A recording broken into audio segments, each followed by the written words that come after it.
ये लड़ाई लड़ रहे हैं कि इस अन्याय को करेक्ट करना है। महिला को जो नीति तय करने वाले जगह है, संसदों और विधानसभाओं हो, उधर 33% आरक्षण की मांग कर रही थी। 20 साल हमने लड़ा, मगर जो सर्वसम्मति का एक बहाना बना के अभी तक, चाहे वो कांग्रेस की सरकार हो, चाहे बीजेपी की सरकार हो, हर सरकार ने, अभी की मोदी सरकार तक ये बहाना बना के ये बिल को और आगे लेके जा रही है।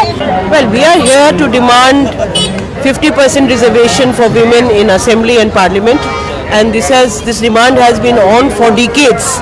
And although the government has they have the capacity to pass the bill, but yet nothing is happening. So we are here to protest against that. This government came with a promise of not 33 but 50%. But the bill is nowhere to be seen. It is still probably lying in the cold storage or maybe discussed in the corridors of the power. But then I don't think it's being taken up very seriously. We have spoken to the political parties and still we do not see anything coming forward. So we need that 50%. They had given us assurance when we as a women's delegation had met the BJP people, including Smriti Irani, that yes, this will be part of the manifesto. And Sushma Swaraj we had met last year, and they had said if voted to power, we will pass the women's reservation bill. Now that they have a thumping majority, unki sarkar hai, they are ruling, they are in majority. What is the delay? Why aren't they passing the women's reservation bill? We are wanting 50%. So let them take up 33% bill at least. We've been waiting for a very long time and it's been decades. And it comes to the parliament level and then it goes back into the cold storage. 33% नहीं, 50% आरक्षण हमें चाहिए, क्योंकि पंचायतों में इतने सालों से 33% आरक्षण का आरक्षण की जो माध्यम से पूरी देश के अंदर बहुत सारी जगह पे 50% से भी ऊपर आके अपनी जो क्षमता दिखाई है, हम इस देश को चला सकती है। And demand that we want reservation, we want women voices at policy level so that we can decide what will happen in this country. We want our children to grow in peace and harmony, and we don't want expenditures and budgets to go for war. We want no budget cuts on health, on education. We want that women should be at policy level and they should be able to decide the policies of this country. Every party has gone on record that they are in favor of the women's reservation bill. Why isn't the women's reservation bill not been passed by now? It's not even tabled in the Lok Sabha. Why? पूरी महिला संगठन मांग करती है कि अभी 50% आरक्षण संसद और विधानसभाओं में चाहिए। इस मांग को लेके हम ये आखिरी दिन, इस सेशन का, पार्लियामेंट सेशन का आखिरी दिन, सरकार को ये चेतावनी देने के लिए आई है कि अभी सेशन में अपने कुछ बात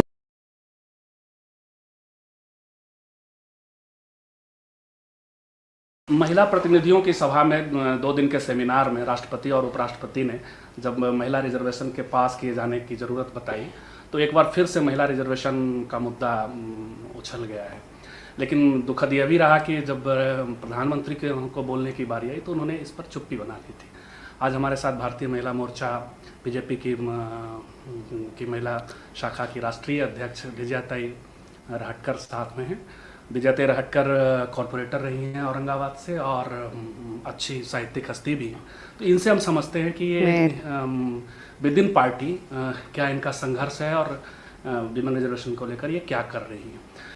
प्रधानमंत्री जी ने बात नहीं करी, इसका मतलब ये नहीं होता है कि उनको महिला रिजर्वेशन नहीं देना है। जिस विचारधारा से, जिस संगठन से वो आते हैं, उसी संगठन ने तो हमेशा बात करी है महिला रिजर्वेशन की। अगर आप देखते होंगे तो बीजेपी ही ये पहली पार्टी है जिन्होंने बार बार कहा है कि महिलाओं को रिजर्वेशन देना चाहिए, और सिर्फ कहा नहीं है, उसके लिए कोशिश भी बहुत करी है रिजर्वेशन देने के लिए। ऐसे विचारधारा के वो प्रधानमंत्री है, स्वाभाविक रूप में महिला रिजर्वेशन ये उनका अग्रक्रम रहेगा और वो महिला रिजर्वेशन ज़रूर लाएंगे। लेकिन ये बड़ा निराशाजनक नहीं लगता कि 2 साल गुजर गया, कोई शुभगाट नहीं है, कई सेशन गुजर गए, और तब जब 8 मार्च को के 2-3 दिन पहले से ही ये बात फिर से आई थी, तो प्रधानमंत्री को एक तमाम चीज़ों में काफ़ी वोकल हैं वो, तो इस प्रसंग में भी वो वोकल हो सकते थे। वो इस देश की जो बहनें हैं वो तो सबकी बहनें हैं, उन्होंने सबको वोटिंग किया है, तो क्या उनकी चिंता विपक्ष नहीं करेगा? सिर्फ प्रधानमंत्री का वो काम है? तो मुझे यही लग रहा है कि प्रधानमंत्री जी को अगर साथ देना है, इस देश की महिलाओं का अगर साथ देना है, तो विपक्ष ने दूसरे सदन में, राज्यसभा में प्रधानमंत्री जी का साथ देना बहुत ज़रूरी है, तभी ये बिल पारित हो जाएगा। नहीं, वो तो ठीक है तय, लेकिन आप लोकसभा में ऑलरेडी मेजोरिटी में आप हैं और राज्यसभा में भी आप भले ही मेजोरिटी में नहीं हैं, लेकिन जो मेजर पार्टियां हैं, कांग्रेस आपके साथ, सीपीएम आपके साथ, सीपीआई, इस मुद्दे पे मिनिमम ये तमाम लोग आपके साथ हैं। तो ये सरकार की ओर से थोड़ा विल पावर की कमी दिख रही है लाने में। महिलाओं को अच्छा सा मुख्य प्रवाह में, मुख्य धारा में लाने के लिए प्रधानमंत्री जी ने कितनी कोशिशें करी है।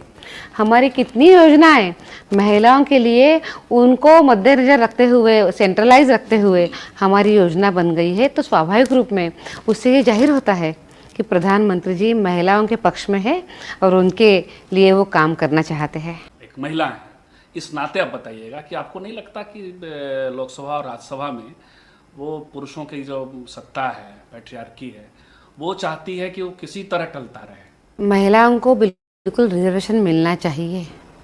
जब हम जेंडर इक्वालिटी की बात करते हैं तो स्वाभाविक रूप में पुरुषों के साथ साथ महिलाओं को भी काम में उनका हिस्सा होना चाहिए, उनको रिजर्वेशन होना चाहिए और विकास के मुख्य धारा में उन्होंने आना चाहिए। तो मुझे लगता ही है ये अभी सबने मिलके, पुरुषों ने इसका समर्थन करना चाहिए। इतना ही मैं कहूँगी, जो आज अभी नहीं दिखाई दे रहा है, पर देश का सही मायने में अगर विकास होना है तो सभी पुरुषों ने इसके लिए समर्थन देना चाहिए। संगठन के स्तर पे आप क्या कर रही हैं? मुझे आपको कहते हुए बहुत खुशी हो रही है कि संगठन स्तर पर बीजेपी में महिलाओं को आरक्षण है। हाँ, ये तो है। ये पहली पार्टी है। माननीय अडवाणी जी ने खुद प्रस्ताव रखते हुए, राजनाथ सिंह जी तब जी अध्यक्ष जी थे, तभी ये प्रस्ताव पारित हो गया है और आज हमारे संगठन में महिलाएं आज पद पर है, उनके लिए आरक्षण भी है। आपका अपना अनुभव लोकल बॉडीज में महिलाएं जब चुनकर आती हैं, ऐसा देखा भी जाता है, माना जैसे कुछ टर्म चल पड़ा है, हिंदी मुखिया पति, सरपंच पति हम लोग हिंदी इलाके में जानते हैं। तो आपका अपना अनुभव क्या रहा है पुरुष वर्चस्व को लेकर के? महिलाएं कितना स्वतंत्र हो पाती हैं जब चुनकर आती हैं? महाराष्ट्र के संभाजीनगर में बहुत साल तक मैं कॉरपोरेटर थी और उसी के साथ मैं मेयर भी थी और मैं ऐसी महिला थी कि जो वो चुनकर भी ओपन जनरल से आई थी और ओपन जनरल से पार्टी ने मुझे मेयर बनाया था। तो स्वाभाविक रूप में महिलाओं के पक्ष में पार्टी है, ये तो पार्टी ने बार बार सिद्ध भी किया है। ये लंबे अनुभव में मैंने देखा कि जब 73rd 74th अमेंडमेंट आ गई और महिलाओं को मुख्य धारा में हमने ले लिया, उनके लिए 33% रिजर्वेशन आ गया और कॉरपोरेशन के कामकाज में काफ़ी बदलाव आ गए। नए नए में तो महिलाओं के लिए सब नया विषय था कि पहली बार इतनी संख्या में महिलाएं आ रही है, तो थोड़ी सी डरती थी, पर धीरे धीरे वो अपना पूरा काम समझ गई। पुरुषों का जो महिलाएं काम करने में थोड़ी सी हिचकिचाती थी, थोड़ी डरती थी, आज वो बहुत ही अच्छी तरीके से काम कर सकती है, खुद के विषय खुद बताती है, बजट के बारे में वो बात करती है और अब तो 50% आरक्षण आ गया है। ये 50% आरक्षण के साथ कुछ कुछ बहनें तो ओपन जनरल में भी खड़ी हो जाती है। तो आज का हमारा आरक्षण 55% तक। आप भी मेयर हुई थी ओपन? जी, मैं ओपन से मेयर हो गई थी। तो 55% तक ये आरक्षण हमारा चला जाता है और मैंने देखा है कि बहुत विषयों पर, चाहे वो पानी हो, चाहे वो बिजली हो, चाहे वो सड़क हो, चाहे वो शिक्षा हो, चाहे वो क्लीनलीनेस हो, इन्हीं सब विषयों पर हमारी महिलाएं बहुत ही अच्छा प्रदर्शन कर रही है, बहुत अच्छा काम कर रही है। तो अब कॉर्पोरेशन में ऐसा कोई विषय नहीं रहा है कि जहां पर महिलाएं उन्हीं विषयों को लेकर बात नहीं करती है। मतलब निर्णय की प्रक्रिया में अपने पुरुषों से स्वतंत्र हो रही है, ऐसा आप मानती हैं? जी जी जी। बहुत बहुत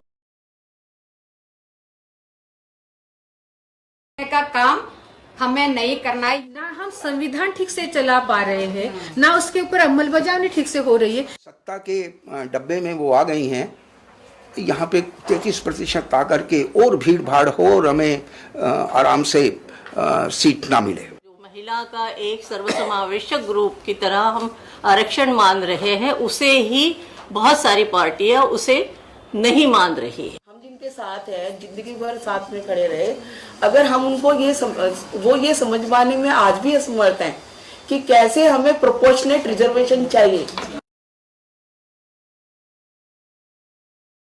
सबसे पहले सभी को स्वागत करती हूँ और इतना शॉर्ट नोटिस पे सभी लोगों ने रेस्पॉन्ड किया पॉजिटिवली। इसका मतलब जो मुद्दा बहुत अहम है, तो उसके लिए जो हमारी कैंपेन लड़ाई और तेज करने का भी जरूरी है। एक तो कि महिला आरक्षण कहाँ रुका हुआ है, क्यों रुका हुआ है। दूसरा कि जो कोटा विद इन कोटा का डिबेट है उस पर भी हम लोग बातचीत करेंगे और क्या होना चाहिए और क्या एक सहमति बनाई जानी चाहिए कि इस फॉर्म में ही आ जाए, आखिर रोक क्यों रखा है। तीसरी बातचीत हम लोग ये भी कर सकते हैं कि जब ये कंसेप्ट आया रिजर्वेशन का, महिलाओं के लिए रिजर्वेशन का, तो बेसिक कंसेप्ट था पंचायतों में, लोकल बॉडीज में रिजर्वेशन देने के संदर्भ में कि महिलाएं बहुत कम आय में बढ़िया मैनेजमेंट कर लेती हैं। ये एंटी मतलब एक तरह से पैट्रियार्कल व्यू पॉइंट था, लेकिन वो कैरी फॉरवर्ड नहीं कर पा रहे हैं। उनको फिर संसद में लगता है ज्यादा फंड है तो वहां पुरुष बैठने चाहिए। चौथा पॉइंट होगा कि लोकल बॉडीज में हम कई जगहों पे कहीं कहीं 50% है, कहीं कहीं हम लोगों का अपना अनुभव हो रहा है, तो वहां से क्या रिस्पॉन्स है, क्या पार्टिसिपेशन से चीजें बदलती हैं। कुछ लोगों का कहना है कि पार्टिसिपेशन से चीजें नहीं बदलती। दलितों ने क्या हासिल कर लिया 60 साल में, मुझे ये आर्गुमेंट मिला जब हम ये आयोजन कर रहे थे। तो मतलब एक रिवॉल्यूशन के थ्रू चीजें होंगी, ये आर्गुमेंट आता है। रिजर्वेशन एक एफर्मेटिव एक्शन के चलते हैं, जो कॉन्स्टिट्यूशन में एफर्मेटिव एक्शन का एक स्पेस है, चाहे वो दलित के लिए हो, चाहे वो आदिवासी के लिए हो, चाहे वो माइनॉरिटीज के लिए हो। And women as a category तमाम तरीके का इस पे भी चैलेंज है कि are women a category in itself that can be represented in the parliament. Bottom line ये तो रहना, ये इसको मान के चलना होगा कि रिजर्वेशंस इज नेसेसरी। ये जरूरत है एक दलित महिला के संसद में पहुंचने की, क्योंकि आज हमारा जो है वो लोकतंत्र हारा है। जब हम ये देखें कि आज पार्लियामेंट में किस तरह के लोग आ रहे हैं, राज्यसभा में अनिल अंबानी और दूसरे अमीर जो हैं, जो करोड़पति लोग हैं, वो हैं उनके नुमाइंदे, उनकी सोच जैसे लोग हैं, इसलिए यहाँ हमारा लोकतंत्र कमजोर पड़ा है। पिछड़े वर्ग के जो चुने हुए प्रतिनिधि हैं उनकी संख्या काफी है, लेकिन उन पिछड़े वर्ग के चुने हुए प्रतिनिधियों के बीच में जो महिलाओं की संख्या जो है वो बहुत कम है। तो हमें ये लगता है कि जो सवाल है जो उठाया जाता है इस संदर्भ में, यहाँ पे पिछड़े वर्ग की महिलाओं के साथ मतलब जाति आधारित भेदभाव की शिकार नहीं है, वो जेंडर आधारित भेदभाव की शिकार ज्यादा लगती है उस तरह से। लेकिन जेंडर में पिछड़े समाज की महिलाएं भी तो जेंडर में आती है ना। अगर वो उसमें नहीं आएंगी, अगर पिछड़े समाज की महिलाएं भी उतनी ही एक्सप्लॉइटेड है जितने की सवर्ण समाज की महिलाएं जेंडर के आधार पे एक्सप्लॉइटेड है। अगर पेट्रियार्कल वैल्यू अपर कास्ट समाज में या पढ़े लिखे समाज में या दिमाग चलाने वाले समाज में एक्सप्लॉइटेड है, तो उससे कहीं 10 गुना ज्यादा पिछड़े समाज की महिलाएं, मुस्लिम समाज की महिलाएं, दलित समाज की महिलाएं, आदि समाज की महिलाएं या डी नोटिफाइड ट्राइब समाज की महिलाएं, जिनकी कोई वजूद ही नहीं माना जाता। आज झाड़ू पोछा करने वाली औरत के ऊपर कानून बनाने वाला वहाँ कौन मौजूद है? अगर जितनी भी महिलाएं वहाँ पार्लियामेंट में मौजूद है, क्या वो सोचती हैं? हमारे आदमी लोग कहाँ जाएंगे जो 40 साल से पार्टी के साथ काम कर रहे हैं और बड़े पैमाने पर शामिल हैं, वो कहाँ जाएंगे? तो हमने तुरंत जवाब दिया, क्योंकि मुफ्त तो हम पहले से ही रहे हैं, तो हमने कहा क्या 5 साल वो रोटियां नहीं सेक सकते हैं? तो 5 साल रोटियां सेक ले, तो वो भी उनकी ट्रेनिंग हो जाएगी और महिलाएं पार्लियामेंट में आ जाए और देश चलाए। तो उनको लगा कि आदमी ये कर ही नहीं सकते हैं। आदमी का तो एक निश्चित वो है कि बाहर जाए, और बाहर की मतलब वही जो पेट्रियार्कल जो सोच है वो उसमें उन्होंने पूरी तरह से अपनी स्पष्टता से रख दी। तो ये एक सवाल है कि आरपीआई जैसी पार्टी जो कि डॉक्टर बाबा साहेब आम्बेडकर के विचारों उन्होंने बनाई, और उसमें पूरी जो उसकी बुनियाद है समता पर आधारित है, उसमें स्त्री और पुरुष की समता बराबरी के अधिकार की बात है, लेकिन उस पार्टी ने भी इसे मानने से इनकार कर दिया। तो हम समझते हैं कि यही सोच अन्य पार्टियों के साथ भी है। भूल जाइए आरक्षण के बारे में कि आरक्षण होगा। इस देश में क्या ये संभव नहीं है कि एक महिला राजनीतिक पार्टी सोचिए आप इस पे। एक्सक्लूसिवली महिला पार्टी, महिला political party, irrespective of ideology बने, रजिस्टर हो और वो देश के तमाम चुनावों में, संसद और विधानसभाओं में उतरे। भले ही पहला चुनाव हार जाए, हालांकि हारने की कोई गुंजाइश मुझे नहीं दिखती, क्योंकि इस देश में 48 से 50% का वोट बैंक सिर्फ और सिर्फ महिलाओं का है, और 50% की तो वोट कास्टिंग होती नहीं। अभी बिहार का जब है तो उसमें मैंने देखा कि बहुत बड़ी मात्रा में महिलाएं चुन के आई है। ये तो अब वो उनका दिमाग क्या है, वो क्या पुरुष प्रधान संस्कृति ला रही क्या, या वो सब बातें तो दूसरी है, लेकिन वो महिलाएं आई तो हम सब लोगों को, मेरे को लगता है कि ये ऐसे मानने वाले नहीं है। इसके लिए हम लोगों को बहुत बड़ा जागरण करने की जरूरत है। पंचायत में किसने किया 33 से कई स्टेटों में 50? बहुत पॉलिटिशियंस ने किया। जिन लोग क्या बोलते हैं, लोहिया जी का भक्त वगैरह, जिन लोग मानते कोटा के भीतर, क्यों किया? क्योंकि देखा कि महिलाओं का ability to govern, to administer is much better, और उसमें half our rural economic life में जो पार्टिसिपेशन, महिला को जो एक part of the development process, आजकल ये शब्द है ना, ग्रोथ, डेवलपमेंट, ये सब का यार्डस्टिक है महिलाओं का जो विकास। खुद एक रिजर्वेशन के अंदर ही यहाँ तक नेशनल लीडर बन गई, क्योंकि जिले में काम करती थी। इतने सालों में रिजर्वेशन जो आपकी बात कह रहे हैं, हमारी पार्टी ऑलरेडी रिजर्वेशन देती है 33%। बिहार में कितनी सीटें दी थी? हाँ, बिहार में कितनी सीटें दी थी महिलाओं को? हाँ, देखिए भाई साहब, जब चुनाव की बात आती है ना, तो हमें ये भी देखना पड़ता है कि रिजल्ट क्या होगा। करीब 2200 कंपनियों के बोर्ड में औरतें अभी तक नहीं रखी गई, बावजूद कानून बन जाने के।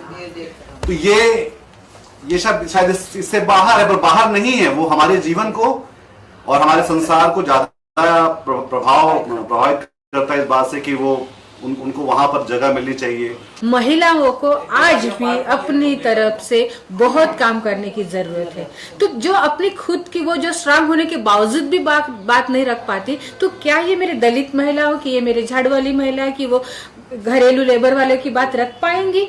नहीं रख पाएंगी, ये मेरा विश्वास है।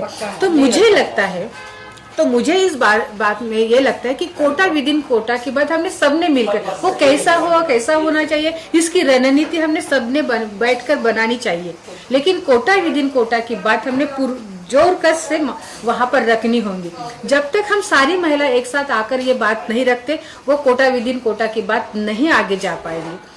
जो बिल है, ये जो ना पास होना, ठीक है, 33% का, ये एक किस्म से अत्याचारी है। It's also a human rights issue that, if we consider women. मेरे ख्याल से अगर हम लोग इस लड़ाई को जारी रखें और इसको पा लें 33% को, या अगर 50%, तो वो चीजें अपने आप में ठीक हो जाएंगी। जैसे इन्होंने कहा कि मायावती बहन ने ये एक कोशिश की और फिर पट्टे देने महिलाओं को शुरू किए। मैं उत्तर प्रदेश से हूँ, इसलिए मुझे इसकी मालूमात थोड़ी सी ज्यादा है कि उन्होंने ये कोशिश की। अगर वो ऐसा नहीं करती और वो चीफ मिनिस्टर रहती, कम से कम उनसे सवाल तो किया जा सकता था कि आपने दलित होते हुए भी ये किया नहीं, तो इसलिए आप कहीं ना कहीं जिम्मेदार है जो हालात चल रहे हैं। अगर वो मौजूद ही नहीं है उस जगह पर, अगर वो है ही नहीं, तो फिर ये तो मतलब जो पावर इक्वेशन है वो तो वैसे ही चलती रहेगी और उसमें कोई बदलाव आने का कभी किसी तौर पे सवाल नहीं पैदा होता। ये बड़ी अपने आप में बहुत ही खुशगवार तस्वीर है कि 5 लाख 10 लाख महिलाएं घेर करके बैठ जाए पार्लियामेंट को या असेंबली को, और फिर उसके बाद कहेंगे कैसे नहीं करोगे, हम तो करवा करके छोड़ेंगे, ना नौमन तेल होगा ना राधा नचबे करेगी। इनकी सूरत को पहचानो भाई, इनसे संभल के रहना रे भाई। इनकी सूरत को पहचानो भाई, इनसे संभल के रहना रे भाई। इनकी सूरत को पहचानो भाई, इनसे संभल के रहना रे भाई। गलती करोगे आगे भरोगे, जालिम का जमाना झरीला भाई। कुछ दिल्ली में बैठे हैं भाई, कुछ बम्बई में बैठे हैं भाई, कुछ दिल्ली में बैठे हैं भाई, कुछ बम्बई में बैठे हैं भाई। बातें राम की चली है भाई, बातें रहीम की चली है भाई, बातें वेद की चली है भाई, बातें भेद की चली है भाई, बातें कुरान की चली है भाई, बातें कुरान की चली है भाई। राम कथा में डूबे हम भाई, राम लीला में डूबे हम भाई, राम कथा में डूबे हम भाई। बहस चल रही है, नहीं दिया गया और आगे आने वाले 100 साल भी ना महिला आरक्षण पास होगा और ना यूनिफॉर्म सिविल कोड। लेकिन 70% आज भी घटनाएं हैं जिसमें महिलाओं के प्रताड़ना का एक बहुत बड़ा कारण है। कोई ज़रूरत नहीं है एनसीडब्ल्यू की इस देश में, जहां पर दलित महिलाओं पर होने वाले अत्याचारों के खिलाफ एक शब्द नहीं बोला जाता है, एक लेटर नहीं लिखा जाता है, किसी को बुलाया तक नहीं जाता है, उनकी सुनवाई तक नहीं होती है। तो ये एक पैट्रियार्की का जीत है, क्योंकि कोई भी महिला के खिलाफ खड़े होने का उसका एक मानसिकता ऐसा क्यों हो गया। पिछले 20 साल से 25 साल से इस देश की तमाम राजनीतिक दल जिस किस्म के चुनावी घोषणाएं, जिस किस्म के वायदे, जिस किस्म के हर बार कहते हैं कि हम महिलाओं को विधानसभाओं में और संसद में 33% आरक्षण देंगे, लेकिन दोस्तों, साथियों, ये अधिकार महिला आरक्षण का विधानसभाओं में और संसद में, मैं ये समझता हूं कि अब तक 30 साल से बहस चल रही है, नहीं दिया गया और आगे आने वाले 100 साल भी ना महिला आरक्षण पास होगा और ना यूनिफॉर्म सिविल कोड, ना 370 हटेगी और ना अयोध्या का राम मंदिर बनेगा। और जिस भी राजनीतिक दल में यह हिम्मत हो कि वो महिला आरक्षण बिल पास कर दे, वो आगे आए। और इसमें तमाम राजनीतिक दल वैचारिक आइडियोलॉजिकल डिफरेंसेस को छोड़ करके भी, मैं ये कह रहा हूं और सबके सामने कह रहा हूं और बार बार कह रहा हूं कि महिला आरक्षण बिल और यूनिफॉर्म सिविल कोड आने वाले 100 साल भी पास नहीं होगा, नहीं होने देंगे। क्यों? क्योंकि ये सारा का सारा खेल, राजनीतिक खेल सत्ता का है, और जो पुरुष सत्ता स्त्रियों को गुजारे भत्ते तक का अधिकार नहीं लेने दे रही, सौतेली बेटियों को गुजारे भत्ते तक का अधिकार नहीं लेने दे रही, वो सत्ता में आपको 33% सत्ता का अधिकार देगी। 96% पूंजी इस देश की मर्दों के हाथ में, आज भी 96%। विवाह के माध्यम से, इंस्टीट्यूशन ऑफ मैरिज के माध्यम से हमने तमाम देश की स्त्रियों की देह पे कब्जा किया और उत्तराधिकार कानूनों के माध्यम से हमने इस देश की, इस राष्ट्र की पूंजी पर कब्जा किया हुआ है। और उसी कब्जे का ये असर है, ये परिणाम है कि संसद और विधानसभाओं में अभी भी पुरुषों का कब्जा है 92%। और डर ये है दोस्तों कि 8% महिलाएं सीधे चुनाव में जीत करके आ जाती हैं और 33% ये आरक्षण अगर और महिलाओं को दे दिया गया तो 41% प्रेजेंस महिलाओं की संसद और विधानसभाओं में होगी। और इस बार की राजनीतिक सत्ता को छोड़ दीजिए तो पिछले 20-25 साल से कोई राजनीतिक दल इस देश में ऐसा नहीं है जिसके पास 41% सांसद अपने। आज भी किसी भी महिला को, वो कितने बड़े पोस्ट पर चले जाए, अगर उसकी अपना एक डेजिग्नेशन है तो वो पति के नेम प्लेट के नीचे उसके डेजिग्नेशन का या उसके नाम से अगर वो फ्लैट अलॉट है तो भले उसके नाम से वो तख्ती आज चिपका दी जाती है क्योंकि वो उसके खुद के नाम से अलॉटेड है। अदरवाइज आज भी महिलाओं के नाम से उसका घर नहीं जाना जाता, चाहे वो पिता के द्वारा दिया गया उपहार के तौर पे हो, कुछ भी हो। परिस्थितियां कहीं ना कहीं जाकर के उस जगह जाकर के कहीं ना कहीं थम सी जाते हैं। रही बात आरक्षण की, बात करते हैं। अगर आज आरक्षण हो जाए तो शायद मैं भी कहीं चली जाऊं। तो ये सबसे पहले बड़ी बात है कि आज आरक्षण नहीं है, इसीलिए शायद मैं अभी आयोग देख रही हूँ, नहीं तो शायद मैं भी विधानसभा और लोकसभा में होती। ये एक अलग विषय है। लेकिन यहाँ जो दर्द है, मैं माफ़ी चाहती हूँ यहाँ के एक तबके से, क्योंकि ये महिला के लिए भी बहुत कष्टकारी है। क्योंकि मैं आयोग में हूँ, मैं एक प्रश्न करना चाहती हूँ। आज जितनी घटनाएं घट रही हैं महिलाओं के ऊपर, उसके बाद मैं आरक्षण पे जाऊंगी, उस घटनाओं में मेरा अपना, जब मैंने सर्च किया तब देखा 70% घटनाएं महिलाओं के ऊपर होने वाली प्रताड़नाएं जो हैं उसके पीछे कारण महिला होती है। क्षमा चाह करके कहती हूँ कि कुछ बहनों को बुरा लग सकता है, लेकिन 70% आज भी घटनाएं हैं जिसमें महिलाओं के प्रताड़ना का एक बहुत बड़ा कारण है। हम कहते हैं जब हम यहीं पर, हम क्यों नहीं यहीं पर, हम कहते हैं कि हम वहां जाकर के बहुत बड़ा तीर और तलवार चला देंगे संसद में। क्या आज वहां पर महिलाओं की संख्या नहीं है? क्या वहां की महिलाएं आज भी किसी भी दल से हों, वो सारे दल की महिलाएं जब अपनी जरूरत होती है तो संसद के सारे, सदन के सारे जीते हुए लोग अपनी जरूरतों के अनुसार क्या एक मत नहीं होते? तो आज क्यों ऐसी बेचारगी और क्यों आज ऐसी जरूरत आन पड़ी कि हम बाहर की एक आम महिलाओं की तरफ देख रहे हैं कि वो मशाल उठाए।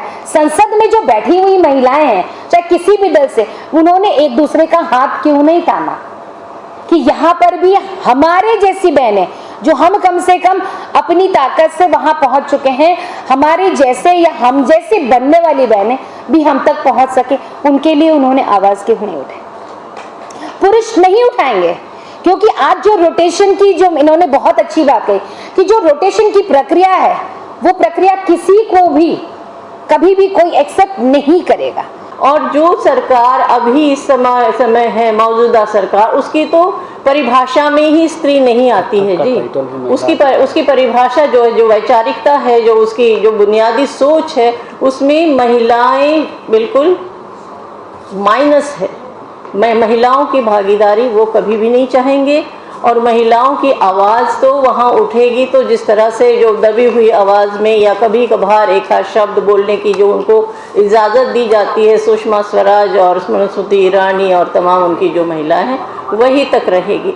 एक बात मैं यहाँ पर नोट करना चाहूँगी, जो सुषमा जी ने अभी अपनी बात में कही, NCW की मेम्बरान के रूप में हम चाहते थे कि वो और इस पर प्रकाश डालेगी, और महिलाओं की जो भागीदारी वहाँ होनी चाहिए, 33% में की भागीदारी जो होनी चाहिए, उस पर उनका जो NCW का जो स्टैंड है उसे हम सुनना चाहते थे। लेकिन उन्होंने दूसरी ही बात कही, वो तो आरक्षण विरोधी खेमे में जा बैठी।